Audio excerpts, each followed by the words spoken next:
Okay, so we will start how to play games in Instagram. So first, you are going to open Instagram. Okay, open, and then click the at the left side. This one, camera.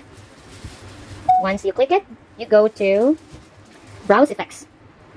Right here. This is the browse effects. Sorry. Click this one. Click this one. Click this one. Okay. Click. Okay. Here. Once you click it, you will go to effect gallery and you are going to search here.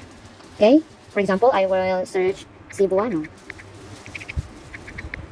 Okay, here Cebuano, the result. You click this, and once you click it, you try it.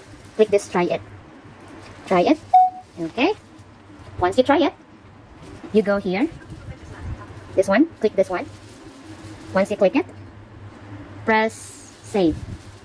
Okay, once it is saved, it will be part of your camera filter. Okay, let's try to go back to the camera.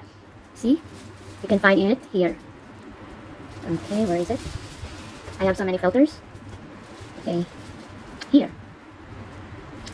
Alright, Cebuano expressions translate to English. Okay, once you like more, you just go to browse riddles, browse games, guess the words, and others.